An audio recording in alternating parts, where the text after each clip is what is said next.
저는 인사하겠습니다. 복 있는 사람이 됩시다. 은혜 받읍시다. 오늘은 창세기 12장 1절부터 9절 말씀을 읽었습니다. 성경을 펼쳐놓고 보면 창세기 12장부터 성경의 본론이 시작이 됩니다. 1장부터 11장까지는 흔히 태고 역사라고 하는데, 이거는 연대를 우리가 알 수 없는, 언제쯤 그런 일이 있었는지 연대 측정이 불가능한 사건들입니다. 천지 창조의 이야기, 아담과 하와, 가인과 아벨, 그리고 노아의 대홍수, 그리고 이제 바벨탑 사건에 이르기까지 커다란 네 가지 사건이 이제 나오는데, 언제 그런 일이 있었는지 우리가 확실하게 알 수 없습니다. 그러나 이제 창세기 12장부터는 믿음의 조상 아브라함을 부르실 때부터는 이제 우리가 연대를 이제 성경에 있는 내적 증거들을 중심으로 해서 이제 추정할 수가 있어요. 그래서 아브라함은 지금부터 한 4,000년 전에 부름을 받았던 그런 믿음의 조상입니다. 특별히 이제 하나님께서 믿음의 조상 아브라함을 부르시는 그런 부름의 장면을 이제 보고 있는데, 특별히 하나님께서 아브라함을 부르실 때 너의 고향과 친척과 아버지의 집을 떠나 내가 내게 지시할 땅으로 가라, 그렇게 말씀하십니다. 그래서 믿음의 조상 아브라함의 인생 여정은 뭐냐? 첫째는 떠나는 과정이고, 두 번째는 하나님의 명령에 순종해서 하나님이 약속한 그 땅을 향해 가까이 나가는 과정입니다. 우리가 선택은 포기를 전제하는 것이고, 선택은 포기 없이 선택이 안 되는 거죠. 양쪽을 다 붙들려고 하면 될 수 없는 거 아니겠어요? 그래서 고향과 친척과 아버지의 집도 붙들고, 하나님이 말씀하신 가나안 땅도 붙들고, 그런 방법은 없는 것입니다. 그래서 결국 이제 고향 땅을 떠나서 하나님의 약속의 땅을 향해 가야 하는, 이것이 이제 하나님이 아브라함을 부르시면서 주신 명령이었어요. 동시에 하나님께서는 75세의 아브라함을 불렀는데, 이때까지 아브라함은 자식이 없었습니다. 사라 할머니는 65세였지만 불임녀였어요. 아이를 낳지 못하는 여인이었습니다. 그러나 하나님께서는 아브라함을 큰 민족을 이루고 내 이름을 창대하게 하고 너는 복이 될지라 그랬습니다. 그리고 너를 축복하는 자에게는 내가 복을 주고 너를 저주하는 자에게는 내가 저주하겠다. 그래서 안전장치를 하시고 그를 불렀어요. 그러나 그의 부르심을 받은 나이는 자그마치 75세였습니다. 75년을 살았으면 이제 얼마나 살고 또 얼마나 부귀 영화를 누리겠어요. 그런데 성경의 기록을 보면 아브라함은 하나님의 이 부르심에 순종함으로써 이때로부터 정확하게 100년을 더 살았고 175세에 세상을 떠나가게 됩니다. 그런데 그 아브라함이 이제 앞으로 살아가는 100년 세월, 그가 이제 하나님 주신 은혜와 복을 누리며 살게 되는데, 아브라함이 믿음의 조상으로서 걸어가는 이 발자취 위에 하나님이 그때마다 주신 복이 있어요. 첫 번째가 뭐냐? 그것이 바로 부르심으로부터 시작하는 것입니다. 우리가 흔히 소명이라고 그러죠. 소명. 그러니까 하나님이 나를 부르셨다, 하나님 앞에 부르심을 받았다는 분명한 소명이 없으면, 소명에 대한 확신이 없으면 우리가 신앙생활 하기가 어려워요. 또 하나님이 정말 살아 계신지 안 계시는지 그것도 의심스럽고, 하나님께서 내 기도를 듣는지 아니 듣는지 그것도 알 수 없고, 찬양을 해도 허공을 치는 메아리가 되는 수가 많고, 또 우리가 신앙생활을 해도 하나님 앞이 아닌 사람 앞에서 할 수밖에 없는 그런 유혹을 받을 수밖에 없는 것입니다. 그래서 하나님께서 이제 아브라함에게 주셨던 그 복들을 점검해 보면, 첫째는 이제 창세기 12장에서 부르심을 받습니다. 두 번째는 창세기 13장에서 아브라함은 선택의 복을 받아요. 그래서 롯과 더불어서 이제 헤어지게 되는데, 내가 좌하면 우하고 내가 우하면 나는 좌하겠다. 그래서 적과 꿀이 흐르는 가나안 땅을 선택하게 되는 그런 선택의 복을 받습니다. 14장에서는 소돔과 고모라에 있던 롯이 붙잡혀 갔을 때 318명의 가병을 거느리고 가서 조카를 찾아오고 멜기세덱을 만나서 11조를 드리는 11조의 복을 받습니다. 창세기 15장 6절을 보면 아브라함이 여호와를 믿으니 이것을 그의 의로 여기셨다. 그래서 드디어 믿음으로 의롭다함을 받는 믿음의 복을 받게 됩니다. 창세기 17장에 하면 드디어 이제 100살의 아들을 낳기 전에 99세에 할례를 받게 되고, 아브라함은 99세에, 이스마엘은 13세에 할례를 받고 드디어 이제 할례 언약을 받게 됩니다. 그리고 이제 18장에 가게 되면 아브라함은 소돔과 고모라에 있는 롯을 살리기 위해서 하나님께 간절히 기도합니다. 물론 소돔과 고모라는 멸망했지만 창세기 19장 29절에 보면 하나님께서 아브라함을 생각하사 롯을 그 멸하시는 중에서 소돔과 고모라를 엎으시는 중에서 살려내셨다라고 얘기를 합니다. 그리고 창세기 21장에 보면 드디어 그는 100살의 상속자를 얻는, 이삭을 낳는 그런 주인공이 되고, 마지막에 이제 창세기 22장에 가면 100살에 낳은 아들, 장성하고 성장한 아들을 모리아산에서 번제로 드려라. 그랬을 때 그는 하나님 앞에 믿음으로 순종하고 드디어 믿음의 조상으로 인정받는, 이제야 내가 나 여호와 경외하는 줄을 인정하겠다라고 하나님께서 인정하시는 믿음의 조상이 된 것입니다. 그런데 이처럼 하나님께서 이제 믿음의 조상 아브라함을 부르실 때에 그가 하나님의 부르심에 응답하는 이 장면이 이제 굉장히 중요하죠. 그래서 히브리서 11장을 보면 믿음으로 아브라함은 부르심을 받았을 때 갈 바를 알지 못하고 나갔다 그래요. 하나님이 불러도 만약에 우리가 믿음으로 반응하지 아니하면 그 부르심은 효력이 없겠죠.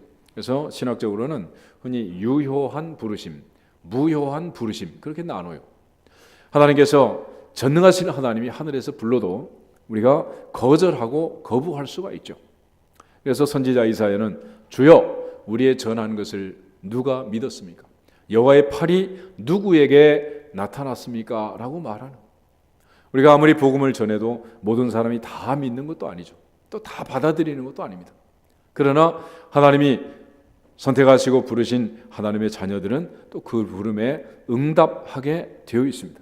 그래서 구원의 가장 중요한 첫 번째 단계, 믿음으로 들어가는 진입 단계의 가장 중요한 사건은 부르심의 사건이라고 할 수 있습니다.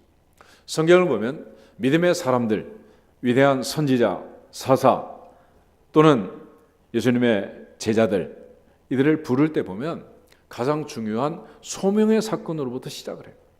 그래서 사도 바울은 나를 어머니의 태로부터 부르신 하나님, 그리스도 예수의 사도로 부르신 하나님, 그러니까 하나님이 나를 불렀다 하는 것을 바울은 늘 강조를 하죠. 보통 이제 바울 서신을 보면 12사도는 예수님이 직접 이제 처리하기도 하시고 불렀으니까 그들의 사도권에 대해서는 의심이 없었어요. 그러나 사도 바울은 다메섹 도상에서 주님을 만나고 부름을 받긴 했지만은 그가 또 이제 예수님께서 명령하신 사도의 명령을 그가 따르지 않는 게 있어요. 그게 뭐냐면 어느 집에 가든지 그 집에 머물고 주는 대로 먹고 얻어먹고 복음을 전해라 그랬거든. 근데 바울은 얻어먹기가 싫으니까 그는 늘 이제 텐트를 만들고 장막을 만들고 손수 일을 하면서 복음을 전했단 말이에요. 그러니까 사람들이 그걸 가지고 자꾸 사도권을 의심하는 거예요. 사도라면서 왜 그러냐? 그러니까 사도 바울이 이제 고린도 교회에 편지를 쓰죠. 내가 매일같이 모든 집에 신방하면서 밥을 얻어먹을 수 있지만 그런 권한을 쓸 수 없어서 그런 게 아니다. 내게는 그런 권한이 충분히 있지만 너희에게는 내가 그러지 않겠다라고 이제 바울이 변증을 하지요. 그런 차원에서 바울의 그 사도권에 대한 의심을 했던 것은 결국 많은 사람들이 그 부르심에 대한 확신을 갖지 못하고 의심하기 때문에 그러는. 오늘 우리 주변에 일어난 일들을 보면 너무도 끔찍한 사건들이 많이 일어나고 있습니다. 그러나 가장 중요한 출발은 뭐냐? 그러면 이 부르심에 대한 확신, 여기서부터 출발해야 되는 것이고, 하나님이 나를 부르셨고 내가 하나님의 부름에 진정으로 응답한다면은 하나님이 우리 아버지가 되고 우리가 자녀가 되고 예수님이 내 인생의 주인이 되고 내가 예수님의 제자가 되는 삶을 사는 데 있어서 문제가 없는 거죠. 그러나 이 부르심에 대한 부분이 늘 흔들리게 되면 거기서부터 이제 첫 단추가 잘못 끼워지게 된답니다. 모세는 80세가 되어서 호렙산에서 양을 치다가 떨기나무 불꽃 가운데서 자기를 부르시는 하나님을 만나게 됩니다. 모세야 모세야 너의 선 곳은 거룩한 땅이니 내 발에서 신을 벗으라 그랬잖아요. 하나님께서 모세를 보내신 것은 3개월짜리가 나일강에 빠져 죽을 때 그를 공주를 통해서 살려냈습니다. 바로의 공주가 살려서 40년 동안 왕궁에서 키웠고 미디안 광야에 나와서 40년 동안 이대로의 양을 쳤고 그리고 이제 80이 되어서 드디어 하나님이 그를 부르셔서 출애굽의 사명을 주십니다. 그래서 모세가 이스라엘 백성들을 찾아가서 그들에게 얘기할 때 가장 중요한 근거가 뭐냐면 하나님이 나를 보내셨다라고 말하고 그 말씀을 들은 백성들이 하나님께 경배하며 모세를 지도자로 받아들이게 됩니다. 그러니까 하나님의 부르심이라는 이 분명한 근거를 가지고 모세가 가는 거예요. 모세는 거기에 대한 분명한 다짐을 하기 위해서 하나님과 5차례 정도 담판을 하게 됩니다. 심지어 하나님 앞에 모세가 질문을 하잖아요. 당신의 이름이 무엇입니까? 당신의 이름이 무엇입니까? 나는 스스로 있는 자다. 그래서 하나님이 나를 보내셨다. 스스로 있는 자가 너를 보냈다고 해라 라고 하나님이 그에게 소명을 주시는 거예요. 다윗이 양을 치다가 하나님의 부름을 받아 사무엘로 인하여 기름 부음을 받고 왕이 됩니다. 잔치자리에 앉아있던 다윗의 7 형제들이 아닌 양을 치고 있던 그 아이를 불러다가 기름을 부었어요. 그를 불러오라고 부르신 분은 하늘에 계신 하나님인 것을 믿습니다. 선지자 이사야를 하나님의 성전으로 부르시고 하나님께서 놀라운 광경을 보여주십니다. 갑자기 눈이 열려서 하나님의 보좌가 보입니다. 그리고 귀가 열려서 천군 천사의 찬송이 들리는 거예요. 그리고 마음이 열리면서 추하고 더러운 내 모습을 보기 시작합니다. 내가 입술이 부정한 백성 중에 죄만 짓고 살았구나. 그러니까 탄식할 때 천사가 제단 숯불을 갖다가 그의 입을 정결하게 했습니다. 그러자 내가 누구를 보내고 누가 우리를 위하여 갈고, 그럴 때 선지자 예사야는 자기도 모르게 주여 내가 여기 있나이다 나를 보내소서. 할렐루야. 그래서 하나님의 부름을 받고 그는 선지자의 사명을 감당하게 된 것입니다. 예레미야 1장을 보면 하나님이 예레미야를 부르실 때 선지자로 불렀습니다. 원래 예레미야는 아나돗의 제사장 힐기야의 아들이었습니다. 제사장의 아들은 성장하면 나이가 차면 자동적으로 제사장이 되는 거예요. 그런데 하나님이 그를 선지자로 불렀기 때문에 예레미야는 그 부름 앞에 주여 슬프도소이다. 주 여호와여 슬프도소이다. 나는 어린아이라 말할 줄을 모릅니다. 그런데 하나님께서는 그를 부르시면서 그러니? 그러고 넘어가지 않고 내가 누구에게 가라고 하든지 가고 무슨 말씀을 하라고 하든지 해라. 너는 아이라고 말하면 안 된다. 그랬어요. 하나님은 어린아이 사무엘을 젖이 떨어지자마자 한나가 성전에 바쳤잖아요. 그런데 어느 날 밤 어린아이를 부릅니다. 사무엘아 사무엘아. 그는 엘리 제사장이 부른 줄 알고 뛰어갔습니다. 그러나 3번씩이나 엘리는 부르지 않았다고 얘기하죠. 그리고 드디어 엘리가 깨닫기 시작합니다. 이 아이를 하나님이 부르시는구나. 할렐루야. 그래서 하나님이 부르시는, 하나님의 부름에 응답하는 선지자가 된 거예요. 그러니까 어린아이든 80 노인이든 하나님이 부르시면 그 부름에 응답하면 선지자가 되는 것이고 사명자가 되는 것이고 구원받는 백성이 되는 것이고, 하나님이 부르지 않으면 아무리 나이가 많았어도 아무리 자기가 사명자인 것처럼 해도 그는 가짜라는 말이에요. 가짜. 그러므로 하나님의 부르심은 굉장히 중요한 근원이 되는 거예요. 사도 베드로를 예수님께서 부르신 사건을 누가복음 5장에 기록을 합니다. 밤이 맞도록 수고하여 얻은 것이 없지만 예수님께서 배를 띄우게 하시고 말씀을 다 마치시고 그물을 배 오른쪽에 던져라. 그가 그물을 내렸을 때, 깊은 곳에 그물을 내렸을 때 그물이 찢어지도록 고기가 잡혔습니다. 베드로는 두려워 떨면서 주여 나를 떠나소서 나는 죄인입니다. 그때 예수님 하신 말씀, 두려워 말라. 이제부터는 내가 너를 사람을 낚는 어부로 삼으리라. 할렐루야. 그리고 나를 따르라. Follow me 하시면서 그를 소명하시고 불러서 제자를 삼으신 거예요. 사도 바울이 다메섹 도상에서 주님 만날 때도 마찬가지 아니겠어요? 사울아 사울아 내가 어찌하여 나를 핍박하느냐. 우리가 하나님의 부르심을 받는, 하나님께서 나를 부르셨다는 이 분명한 확신, 이게 없으면 결국은 사역을 하기가 어렵고 신앙생활 하기가 힘이 드는 거예요. 자기 혼자 내가 목사다 라고 외친다고 해서 목사가 되는 게 아니잖아요. 세상 법적으로 다 문제없이 안수를 받았다고 해도 하나님이 나를 부르셨다는 분명한 확신이 없으면 안 되는 거 아니겠어요? 오래전에 제 친구 하나가 안수를 받고 나서 도봉구 창동에 개척을 했어요. 그런데 하나님의 은혜로 1년 2년 지나면서 150명 200명 이제 성도들이 모이기 시작했어요. 근데 갑자기 마음에 회의가 들기 시작한 거야. 내가 정말로 구원을 받았을까? 목사님이 이런 회의를 하니 이게 목회가 되겠어요? 결국은 이제 목회를 접고 기도원에 들어가서 오랫동안 기도를 하고 다시 이제 소명에 대한 확신을 가지고 이제 부목사님 하시고 다시 이제 개척을 하고 그런 목사님이 계세요. 우리가 하나님이 아무리 외적으로 그렇게 한다고 해도 내적으로 내 마음에 하나님의 부르심에 대한 분명한 확신이 없다면 그는 가짜일 수밖에 없는 것입니다.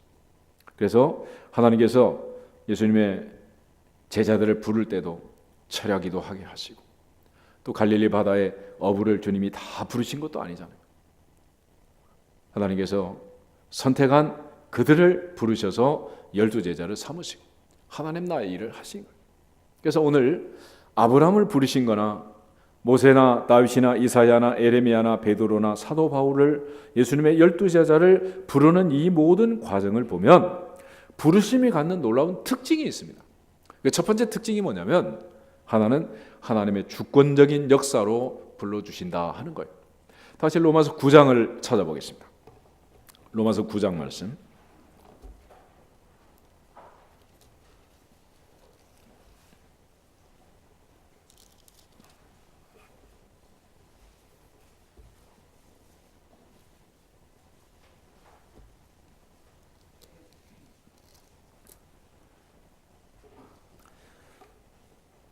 6절부터 13절 말씀까지 가져 읽겠습니다. 그러나 하나님의 말씀이 폐하여진 것 같지 않도다. 이스라엘에게서 난 그들이 다 이스라엘이 아니요 또한 아브라함의 씨가 다 그의 자녀가 아니라 오직 이삭으로부터 난 자라야 내 씨라 불리리라 하셨으니 곧 육신의 자녀가 하나님의 자녀가 아니요 오직 약속의 자녀가 씨로 여기심을 받느니라. 약속의 말씀은 이것이니 명년 이때에 내가 이르리니 사라에게 아들이 있으리라 하심이라. 그뿐 아니라 또한 리브가가 우리 조상 이삭 한 사람으로 말미암아 임신하였는데 그 자식들이 아직 나지도 아니하고 무슨 선이나 악을 행하지 아니한 때에 택하심을 따라 되는 하나님의 뜻이 행위로 말미암지 않고 오직 부르시는 이로 말미암아 서게 하려 하사 리브가에게 이르시되 큰 자가 어린 자를 섬기리라 하셨나니 기록된 바 내가 야곱은 사랑하고 에서는 미워하였다 하심과 같으니라. 아멘. 거기 보면 하나님의 선택과 부르심에 대한 이야기가 기록이 되어 있습니다. 첫 번째는 하나님께서 믿음의 조상 아브라함을 부르셨어요. 그런데 그 다음 부르실 때는 이스마엘이 아닌 이삭을 불렀습니다. 그리고 그 이삭을 가리켜 표현하기를 약속의 씨라고 했습니다. 아브라함의 혈통적 자손이 다 자손이 아니고 하나님이 약속한 자녀만 진짜 자녀가 된다라고 말하고 1년 뒤에 사라가 낳은 아들 이삭을 통해서 하나님께서 복을 주신 거예요. 그런데 사라의 아들 이삭과 하갈이 애굽 여종 하갈이 낳은 이스마엘은 엄마가 다르잖아요. 그러니까 그럴 수 있겠다라고 생각할 수 있겠죠. 그런데 이제 그 다음 단계가 문제예요. 뭐냐면 할아버지 아브라함, 아버지 이삭, 할머니 사라, 어머니 리브가 쌍둥이가 태어난 거예요. 하나는 에서, 하나는 야곱, 하나는 장자, 하나는 차자. 그런데 이 아이들이 태어나기도 전에 리브가의 복중에 있을 때 하나님께서 리브가에게 말씀하시기를 큰 자가 어린 자를 섬기리라. 내가 야곱은 사랑하고 에서는 미워하였다. 그랬다는 거예요. 그러면 보세요, 여러분. 이 말이 되냐? 애들이 태어나서 뭐 유치원이라도 다니고 초등학교로 다니면서 야곱은 전교 1등, 에서는 전교 꼴찌, 떡잎부터 알아본다. 뭐 그래 가지고 뭐 선택했다면 말이 되겠지만 태어나기도 전에 얼굴도 보기 전에 하나님이 그렇게 말씀하셨다면 이건 좀 문제가 있지 않느냐? 문제 있잖아요. 그래서 성경은 뭐라고 얘기하느냐? 11절 우리 다시 한번 읽겠습니다. 그 자식들이 아직 나지도 아니하고 무슨 선이나 악을 행하지 아니한 때에 택하심을 따라 되는 하나님의 뜻이 행위로 말미암지 않고 오직 부르시는 이로 말미암아 서게 하려 하사. 아멘. 그러니까 누가 진짜 아들이 되고 누가 약속의 아들이 되고 누가 축복의 계보가 되느냐 하는 것은 누가 결정한다는 거요? 오직 부르시는 이, 그분이 결정을 한다는 거예요. 부르시는 이. 그래서 그 부르시는 그분이 이렇게 결정하는 것을 하나님의 주권이라고 합니다.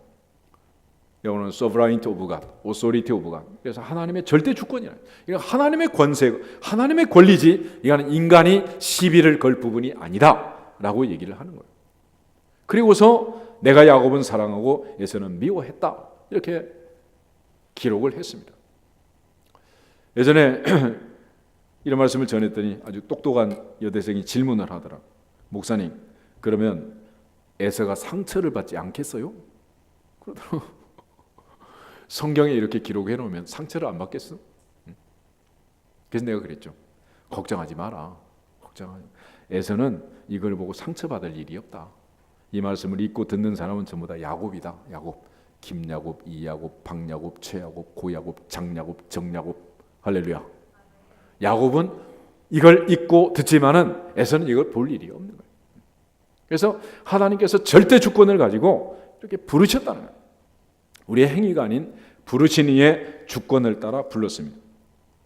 그래서 16절에 보면 이런 표현이 있습니다. 그런즉 원하는 자로 말미암음도 아니요 다른 박질하는 자로 말미암음도 아니요 오직 긍휼히 여기시는 누구? 하나님으로 말미암음이다. 그러면 왜 하나님이 야곱을 선택했고 그 선택의 근거가 뭐냐?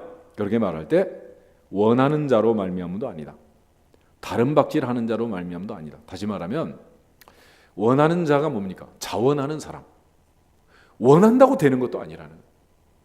저요 그런다고 시켜주는 것도 아니야. 또 하나는 다른 박질하는 자. 무슨 뜻입니까? 은사와 달란트를 보고 선택하는 것도 아니라는 거죠.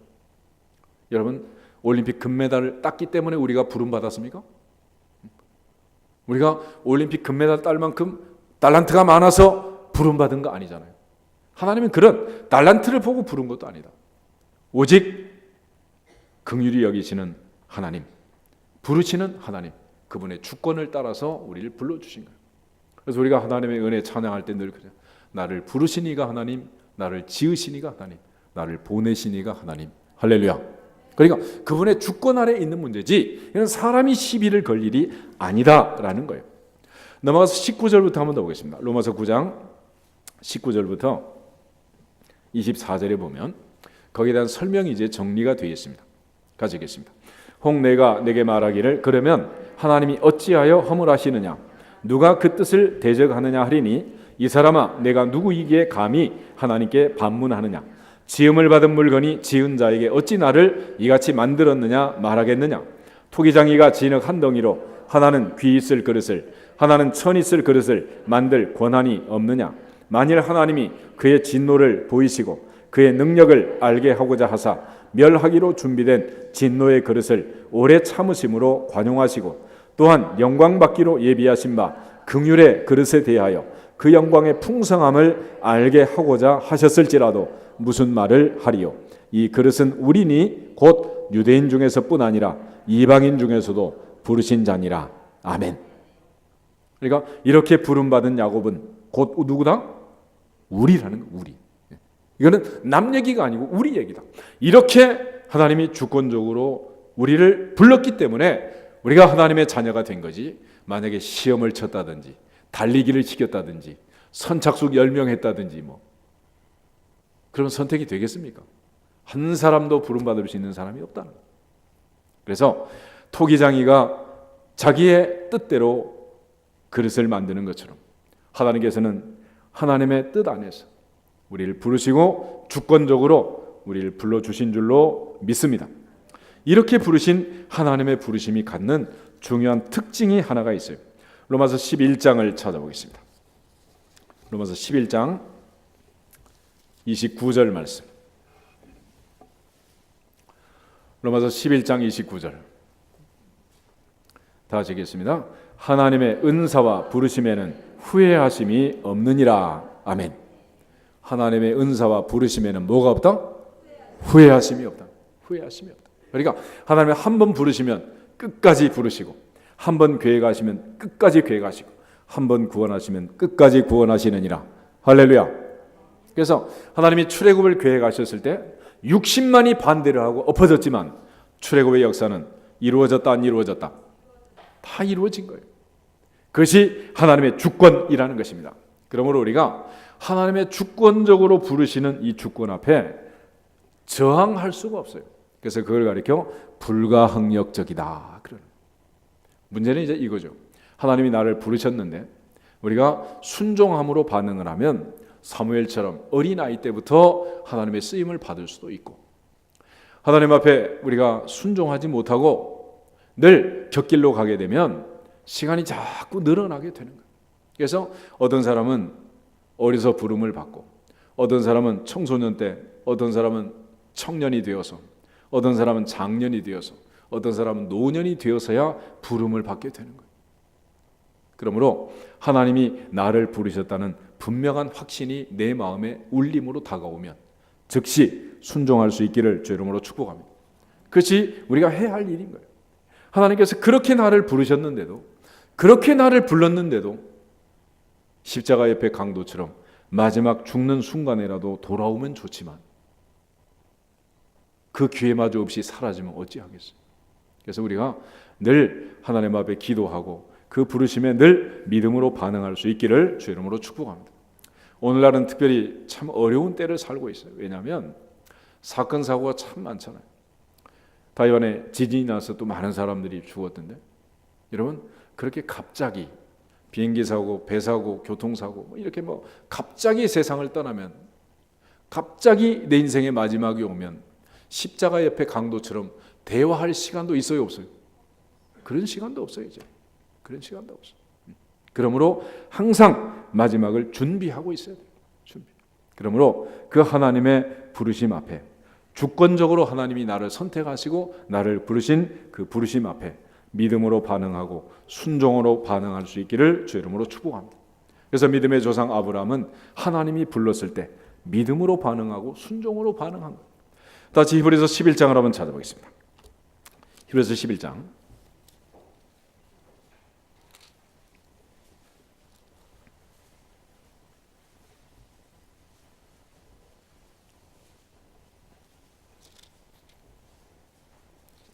8절에서 10절 말씀까지 가지겠습니다.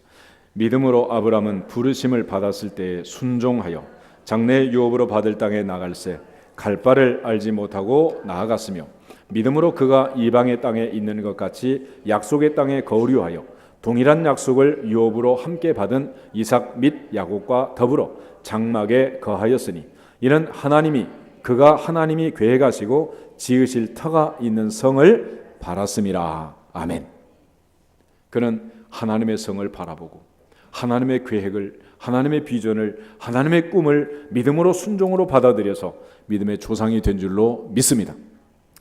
바로 이 하나님의 계획과 하나님이 지으실 성을 바라보았다 하는 이 말씀을 근거 구절로 해가지고 어거스틴은 하나님의 도성, City of God이라는 유명한 책을 썼어요.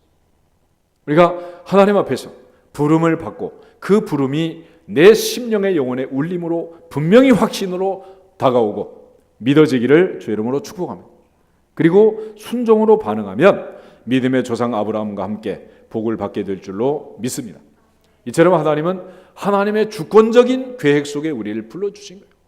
우리의 은사나 달란트나 이런 거 가지고 부른 게 아니죠. 이 땅을 생각해 보세요. 100년, 120년 전 복음이 들어오기 전 이 땅은 세상에서 제일 가난한 나라, 가난한 백성들이 아니겠어요? 우리끼리는 쌍꺼풀이니 안꺼풀이니 눈이 크니 작니 그러지만 외국 사람들이 보면 짝잡아 째져가지고 다 그 눈이야. 떴는지 감았는지도 안 보여요. 여러분 동남아만 가봐요. 얼마나 애들이 눈이 크고 이쁜지. 때 빼고 강내면 다 연사마예요.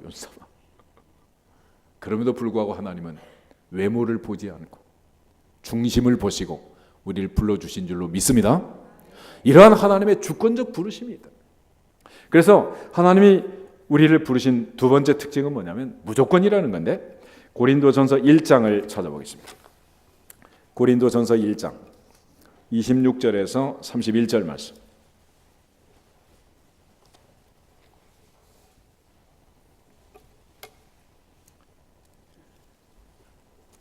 고린도전서 1장 26절에 31절 같이 한번 읽겠습니다.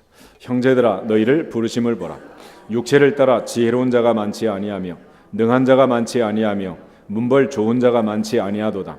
그러나 하나님께서 세상에 미련한 것들을 택하사 지혜 있는 자들을 부끄럽게 하려 하시고 세상에 약한 것들을 택하사 강한 것들을 부끄럽게 하려 하시며 하나님께서 세상에 천한 것들과 멸시받는 것들과 없는 것들을 택하사 있는 것들을 폐하려 하시나니 이는 아무 육체도 하나님 앞에서 자랑하지 못하게 하려 하심이라.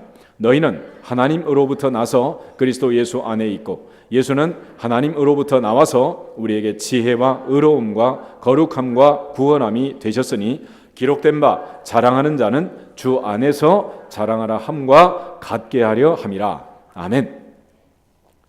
사도 바울은 고린도 교회 성도들에게 편지를 쓰면서 26절 형제라 너희를 뭐하심을 보라? 부르심을 보라. 너희를 부르심을 보라. 하나님이 어떤 사람 불렸나는 거예요. 육체를 따라 부르지 않고 가문을 따라 부르지 않고 스펙을 따라 부르지 않고 IQ 검사하지 않고 능력 테스트하지 않고 은사 달란트 보지 않고 우리를 불렀다는 거예요. 그래서 이 시간 내가 이 자리에 있게 된 줄로 믿습니다. 하나님은 지혜로운 자와 미련한 자가 있으면 의도적으로 미련한 자를 선택해요. 약한 자와 강한 자가 있으면 약한 자를 선택했다는 거예요. 왜 그랬느냐?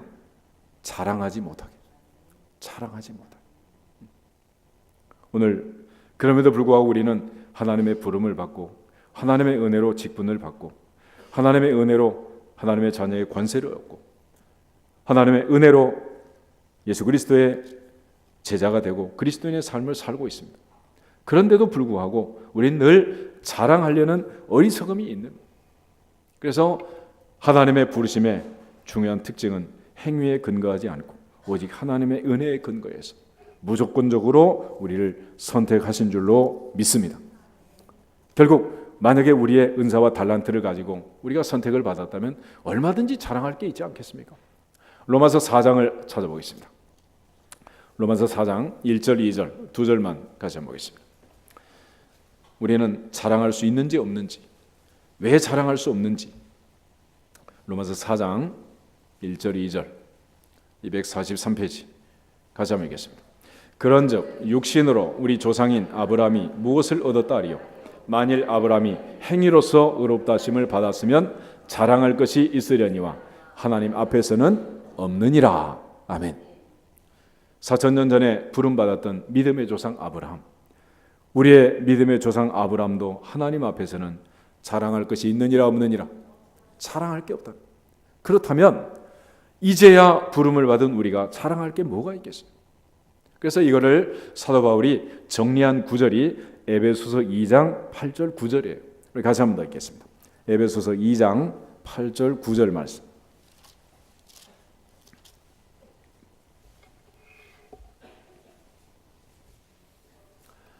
에베소서 2장 311페이지 8절 9절 말씀 같이 읽겠습니다.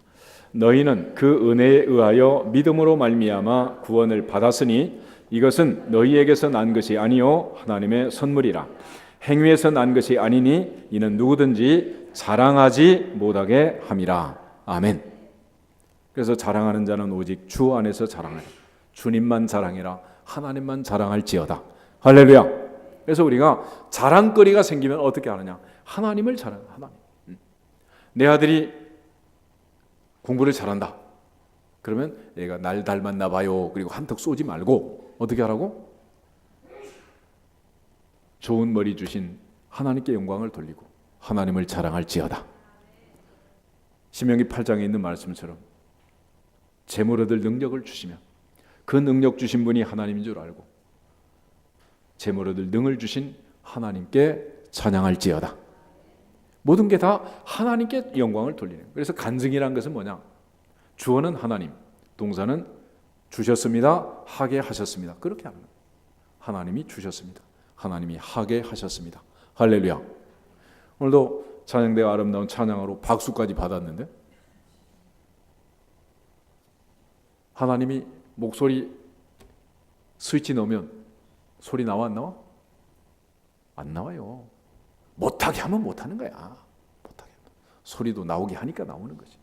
눈도 보게 하니까 보는 거고, 듣게 하니까 들리는 거지. 어느 순간 하나님이 신경 하나만 건드려도 보이지 않고 들리지 않습니다. 앉고 서고 눕고 일하는 것도 못하는 거예요. 그러므로 우리가 하는 모든 것은 누가 하게 하셨다? 그분이 하게 하신 거예요. 믿어지시기를 축복합니다. 내가 원래부터 선천적으로 뭐 건강 체질이어서 겨울에 감기 안 걸리고 내 발로 걸어와서 예배 드리는 거 아니에요. 하나님이 못하게 하시면 할 수 있다 없다? 못하는 거예요. 그래서 열면 닫을 자가 없고 닫으면 열 자가 없다라고 말씀하는 거죠. 우리 옆 사람 앞뒤 사람 인사하겠습니다. 하나님이 하게 하셨습니다. 하나님께서 주셨습니다. 모든 것이 하나님의 은혜입니다. 이게 간증인 거야. 근데 간증하라면 뭐 자기 스토리, 마이 스토리, 뭐 히 스토리 맨날 이런 얘기만 하지. 그러나 하나님을 자랑하는 게 아니잖아. 결국 따져보면 자기 자랑하는 거고 자랑질하는 거지 뭐. 하나님께서 우리를 이렇게 부르신 이유가 뭔가? 왜 세상에서는 선택받을 수 없는, 세상에서는 세상의 기준으로는 부름받을 수 없는 우리를 불러서 선택해서 하나님의 자녀를 삼으셨느냐? 왜 에서가 아닌 야곱을 사랑하시고 야곱을 부르셨느냐? 왜 40의 모세가 아닌 80의 모세를 부르셨느냐? 왜 DNA가 특출한 젊은 20대 청춘 남녀를 믿음의 조상으로 부르지 않고 아이도 낳지 못하는 불임 커플 75세 아브라함, 65세 사라 할머니를 믿음의 조상으로 부르셨느냐? 뭐 하지 못하게? 자랑하지 못하게. 다시 말하면 누구만 자랑하라고? 하나님만 자랑하라고. 그런 거예요. 오늘 믿어지시기를 주의 이름으로 축복합니다. 그래서 하나님께서는 우리를 부르실 때 아예 조건을 달지 못하도록 모태에서 부르시고 창세 전에 부르신 거예요. 태어나가지고 기어다니기만 해도 나중에 하나님이 부르시면 왜 불렀다 그래? 기기를 잘해가지고 조금 걸어다니면 걸어다니기를 잘해가지고 조금 말 좀 한 다음에 하면 말을 잘해가지고 그게 무슨 조건이나 되는 것처럼 착각하지 말라는 거예요. 하나님께서는 무조건적으로 부르신 줄로 믿습니다. 만약 하나님이 어떤 조건이라도 한 가지 조건을 내세우면 우리는 반타작이야. 반타작. 반은 떨어지는 거예요. 여자만 구원해 주겠다. 그럼 남자는 끝이지. 그죠?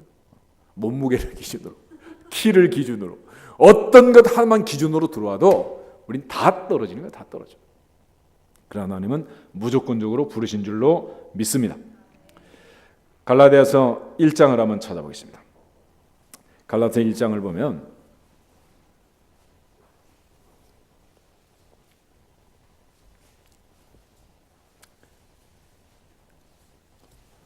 사도 바울이 하나님께서 자기를 다메섹 도상에서 불렀다 그렇게 말하지 않아요. 11절부터 15절 말씀을 같이 한번 읽겠습니다. 형제들아 내가 너희에게 알게 하노니 내가 전한 복음은 사람의 뜻을 따라 된 것이 아니니라. 이는 내가 사람에게서 받은 것도 아니요 배운 것도 아니요 오직 예수 그리스도의 계시로 말미암은 것이라. 내가 이전에 유대교회에 있을 때 행한 일을 너희가 들었거니와 하나님의 교회를 심히 박해하여 말하고 내가 내 동족 중 여러 연갑자보다 유대교를 지나치게 믿어 내 조상의 전통에 대하여 더욱 열심히 있었으나 그러나 내 어머니의 태로부터 나를 택정하시고 그의 은혜로 나를 부르시니가. 아멘. 15절에 그러나 그랬습니다. 그러나 세상에 모든 조건이 있고 택할 사람 너무 많았지만 다 뒤집고 그러나 하나님께서는 내 어머니의 태로부터 나를 택정하시고 그의 은혜로 나를 불러주셨다. 할렐루야. 이게 바울의 깨달음.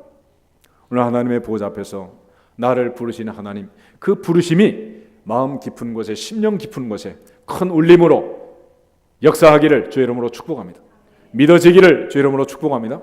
하나님이 나를 부르셨다는 이 확신으로 바울은 복음을 전하는 거예요. 1차, 2차, 3차 전도 여행을 했고 로마에 갔고 마지막 순교의 자리에 가기까지 그가 감당할 수 있었던 것은 하나님의 부르심에 대한 확신 때문에 가능한 일이었습니다. 오늘 하나님께서 우리를 부르셨다는 이 부르심에 대한 분명한 확신을 갖고 하나님께 영광을 돌릴 수 있기를 주님의 이름으로 축복합니다. 에베소서 1장을 한 번 더 보겠습니다. 갈라디아서 다음에 에베소서가 있는데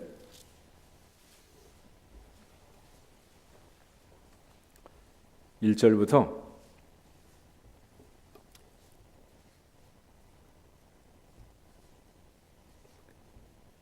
6절 말씀까지 같이 읽겠습니다. 하나님의 뜻으로 말미암아 그리스도 예수의 사도된 바울은 에베소에 있는 성도들과 그리스도 예수 안에 있는 신실한 자들에게 편지하노니 하나님 우리 아버지와 주 예수 그리스도로부터 은혜와 평강이 너희에게 있을지어다. 찬송하리로다. 하나님 곧 우리 주 예수 그리스도의 아버지께서 그리스도 안에서 하늘에 속한 모든 신령한 복을 우리에게 주시되 곧 창세 전에 그리스도 안에서 우리를 택하사 우리로 사랑 안에서 그 앞에 거룩하고 흠이 없게 하시려고 그 기쁘신 뜻대로 우리를 예정하사 예수 그리스도로 말미암아 자기의 아들들이 되게 하셨으니 이는 그가 사랑하시는 자 안에서 우리에게 거저 주시는 바 그의 은혜의 영광을 찬송하게 하려는 것이라. 아멘. 특별히 4절에 보면 하나님 우리를 선택하실 때 언제 했다? 창세 전에, 세상을 만들기도 전에, 어머니의 모태가 아닌 창세 전에 우리를 부르시고 선택했다. 그러니까 우리가 태어나서 뭔가를 하고 기어다니고 뭐 말을 하고 재능을 부리고 영재가 되고 천재가 되고 이런 걸 기준으로 한 게 아니고 오직 부르신 이의 뜻을 따라서 무조건적으로 우리를 선택하고 부르신, 리브가의 복중에 있던 야곱을 사랑하셨던 것처럼 우리를 불러 하나님의 자녀 삼아 주신 줄로 믿습니다. 그래서 하나님이 주신 그 은혜, 그것만 자랑하고 그것만 믿고 높이라는, 오늘 우리의 신앙생활에 여러 가지 문제가 생기는 이유가 뭐겠습니까? 결국 하나님이 나를 불렀다는 분명한 확신이 없고 내가 하나님의 자녀라는 분명한 믿음이 없고, 그러다 보니까 바리새인처럼 성경은 능통하고 모든 건 다 알지만은 결국 하나님 보시려고 하나님 앞에서 신앙생활 하지 못하고 사람 앞에서 하다 보니까 늘 문제가 되는 거예요. 베드로처럼 배운 게 없어도 주님이 부르셨으면 진짜고, 아무리 잘 배우고 똑똑해도 주님이 부르지 않았으면 가짜가 되는 겁니다. 모세처럼 나이 많아 부름을 받아도 부름을 받았으면 진짜인 거고, 자기 혼자 스스로 착각을 하고 부르지도 않았는데 불렀다고 우겨대면 그건 가짜가 되는 거예요. 이사야 43장을 한 번 더 읽고 우리 기도하면 좋겠습니다. 이사야 43장에 보면 하나님께서 이스라엘 백성들을 부르실 때 야곱의 자손, 이스라엘 자손들을 향하여 바벨론 포로에서 구속하시고 회복시켜 주실 걸 약속하시면서 주신 말씀이 있습니다. 같이 한번 읽겠습니다. 1절 한 절만 보겠습니다.